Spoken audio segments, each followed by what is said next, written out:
Which adds another strange loop, because if Boylan is having a real affair with Bloom's wife and Bloom is having a pretend affair with Boylan's secretary, it is another example of Joyce's general study of sexual nuttiness in Ireland. And there are dozens of unsolved problems like that, like the man in the brown Macintosh who shows up at Paddy Dingham's funeral. What makes this particularly intriguing is that Bloom seems to know almost everybody in Dublin. Bloom has had a variety of occupations, and Dublin was still a pretty small town in 1904, yet he doesn't recognize the man in the brown Macintosh. So the man in the brown Macintosh can't be any of the important characters in the novel, all of whom Bloom knows. And yet the man in the brown Macintosh keeps reappearing. He darts across the street before the royal procession in the Wandering Rocks chapter. He shows up in the Cyclops chapter briefly. And when Bloom arrives at the whorehouse at midnight, the man in the brown Macintosh is just exiting. And you never find out who he is or what his connection with Bloom is or what this series of coincidences mean. And there's been a lot of very ingenious interpretations of that, but I think its major function was to serve Joyce's message that the map is not the territory. He didn't read Koszybski, but he worked that out for himself. You can never know all about a single day or a single person. The man in the brown Macintosh may be Bloom's lost uncle, or he may have no connection with Bloom whatsoever. There are things you never will find out. That's the way the world seems to me, so I think Ulysses is closer to the world than any other novel before Ulysses. Is there any indication that Joyce had studied, for example, the physics of the day? And yeah, in his notes for the Ithaca chapter, it's quite clear that he is trying to write the chapter so that it fits Euclidean, Lobachevskian, and Gaussian geometry. The first sentence of the chapter: what parallel course did Bloom and Stephen follow? And that's from the cabman shelter to Eccles Street. I abbreviated the question. So it turns out that you work your way through the chapter that there are analogies with Euclidean, Lobachevskian, and Riemannian geometry. So in one sense, the two parallels, Bloom and Stephen, never meet. They're like in Euclidean geometry. In another sense, like in Lobachevskian, they meet. In another sense, like Lobachevskian, they get further and further apart. And Joyce did that because he didn't want the reader to be quite sure what the climax of the novel was. We never know the climax of a day.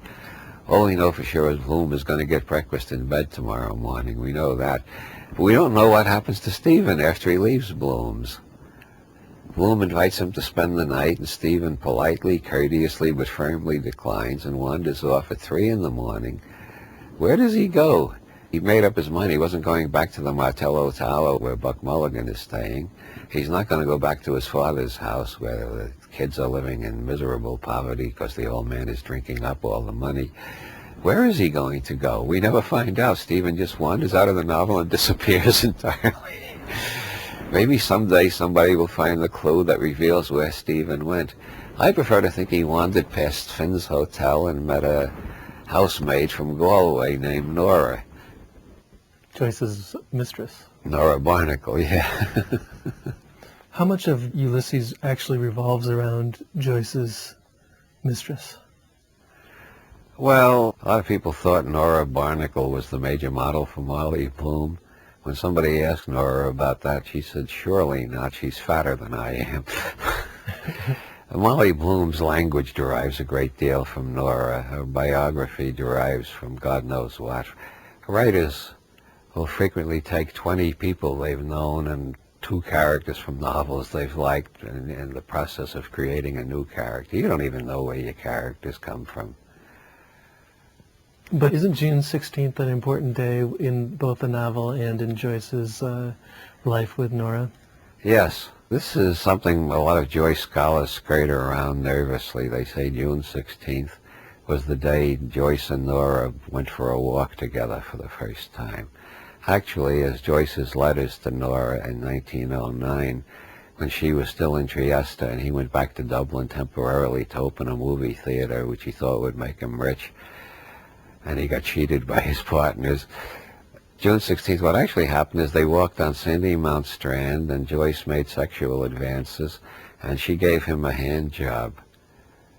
So every year, as Bloom's Day gets bigger and bigger and leads to more and more tourist trade and enriches pious Catholic Ireland, more and more, they are all celebrating a hand job, whether they know it or not.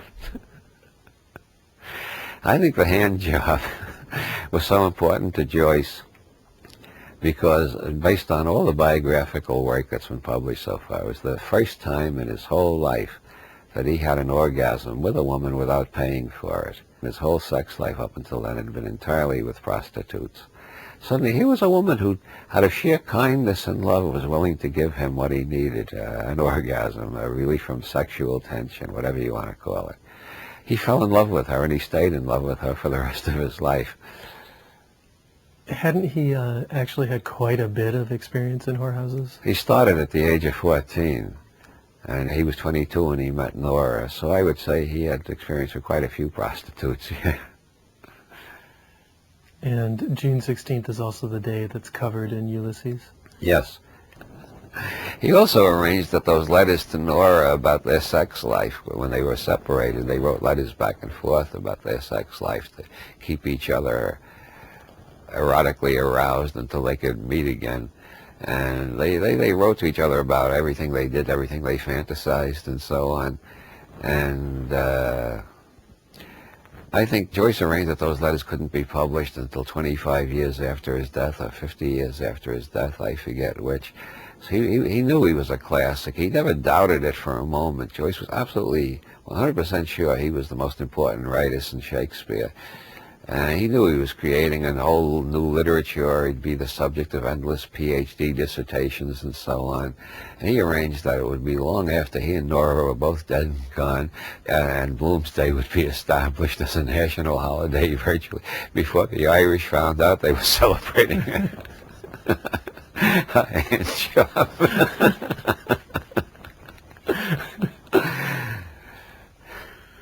Who were some of Joyce's associates that were working on other important art during this time? Well, the major one, as far as I'm concerned, seems to be Ezra Pound. Joyce was living in poverty in Trieste, teaching at the Berlitz School. He had written Dubliners, and nobody would publish it. He had written 1,000 pages of what became the portrait of the artist as a young man. He had made exactly £0 pounds, 0 shillings, 0 pence from his writing in 10 years. Pound was editing an anthology called The Imagists, which were poets who agreed with Pound's ideas about precision of imagery and avoiding abstractions. He asked Yeats if he knew of any poets who didn't belong to that circle but were writing in more or less the Imagist style. And Yeats recommended James Joyce. Pound wrote to Joyce. Joyce sent him a batch of poems. Pound put 2 of them into the anthology. The 2 I would have picked, curiously enough.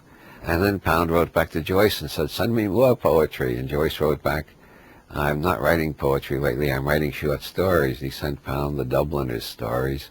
Pound went off into one of his fits of enthusiasm and didn't rest until he found a publisher for it. It had been rejected by every publisher in England and Ireland and the United Kingdom. Pound found a publisher in New York. And then Joyce started Ulysses, and Pound got that serialized in a magazine called The New Free Woman, later changed his title to The Egotist.